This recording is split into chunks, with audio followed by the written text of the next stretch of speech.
Hello दोस्तों, आज हम डायरेक्ट एंड इनडायरेक्ट स्पीच के बारे में चर्चा करेंगे और डायरेक्ट से इनडायरेक्ट में बदलते समय कुछ परिवर्तन किया जाता है।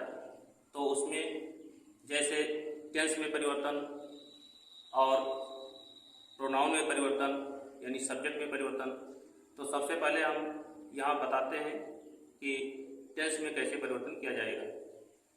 तो ये परिवर्तन जो है, यदि डायरेक्ट स्पीच में इज एम आर आया है तो इसका परिवर्तन करते समय इनडायरेक्ट में इज एम आर का परिवर्तन वाज या वर में किया जाता है। इसी तरह डू या डज को डिड में बदल देते हैं, हैज या हैव को हैड में बदल देते हैं, कैन या कैन को कुड में बदल देंगे और मे को माइट में बदल देते हैं तथा वाज या वेयर को हैड बीन में बदल देते हैं। किंतु यदि हैड आया है, रिपोर्टेड स्पीच में यदि हैड है तो इसमें किसी प्रकार का कोई परिवर्तन नहीं किया जाता है, यानी नो चेंज होता है, यानी हैड का हैड ही रह जाता है।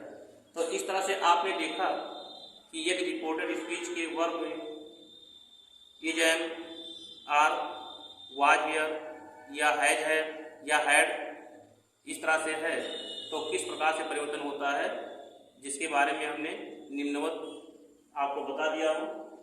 और इसमें जो फर्स्ट चेंजिंग था टेंस को लेकर के, जो वर्ब के टेंस में परिवर्तन होना था वो इसी तरह से किए जाने हैं।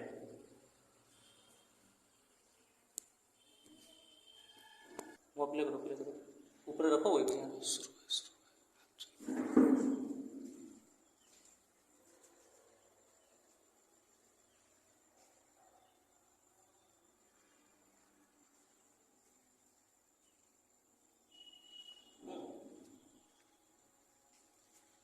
हाँ। तो अभी हमने आपको ये बताया था कि टेंस में परिवर्तन किस प्रकार से होता है, यानी रिपोर्टेड स्पीच के वर्ब में कैसे हम परिवर्तन करेंगे।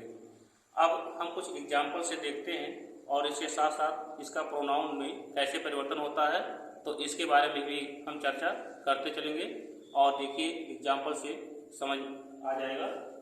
जैसे यहाँ है Mohan said I am a teacher. अब यहाँ पे एम आया है तो एम का परिवर्तन हमने पहले बता दिया है कि इज एम आर का परिवर्तन वाज या वेयर में होता, तो इसको हमने एम को वाज में परिवर्तित कर दिया है। इसी तरह से ये आई आया है सब्जेक्ट के रूप में, तो रिपोर्टेड स्पीच का सब्जेक्ट हमारा फर्स्ट पर्सन आई है और फर्स्ट पर्सन यानी आई या वी अगर यहाँ पर रिपोर्टेड स्पीच के सब्जेक्ट के रूप में है तो इसका परिवर्तन रिपोर्टिंग वर्ब में सब्जेक्ट के अकॉर्डिंग होता है। अगर यहाँ किसी मैस्कुलिन जेंडर का नाम है या ही है तो उसी के अनुसार इसका परिवर्तन किया जाता है।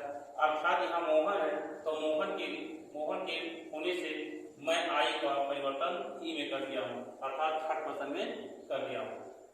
तो इस तरह से रिपोर्टिंग वर्ब में परिवर्तन हुआ, एम को वाज में और आई को ही में कर दिया, क्योंकि यहाँ मोहन है इस कारण से आई को मैंने ही में बदल दिया। अब हमारा सेंटेंस इनडायरेक्ट स्पीच बन गया, Mohan said that he was a teacher.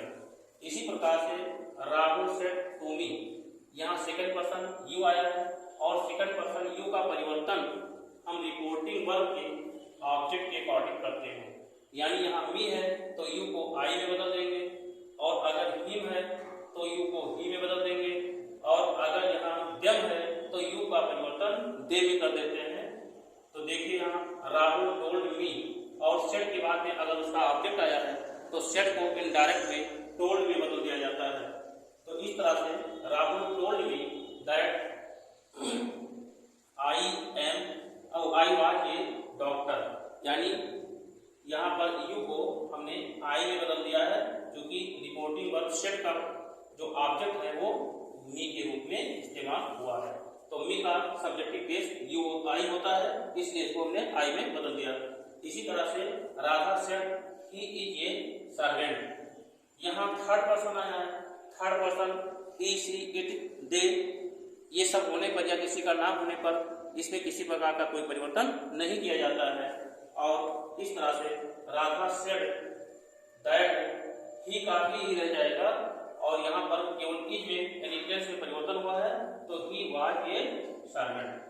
तो इस तरह से डायरेक्ट से इनडायरेक्ट स्पीच बनाया जाता है। तो आपने देखा कि डायरेक्ट से इनडायरेक्ट स्पीच बनाते समय वर्ब के टेंस में किस प्रकार से परिवर्तन होता है और इसके प्रोनाउन में यानी सब्जेक्ट में कैसे परिवर्तन किया जाता है, इसको मैंने एग्जाम्पल के माध्यम से समझाया हूँ और मैं अधिक से अधिक प्रयास ये किया हूँ कि आप लोग अच्छी तरह से समझ जाएं। अगर किसी प्रकार का कोई भ्रम है या आपकी समझ से बाहर है तो उसे कमेंट में अवश्य मुझे अवगत कराइए ताकि मैं दोबारा इसे समझाने का प्रयास करूँगा। जय हिंद।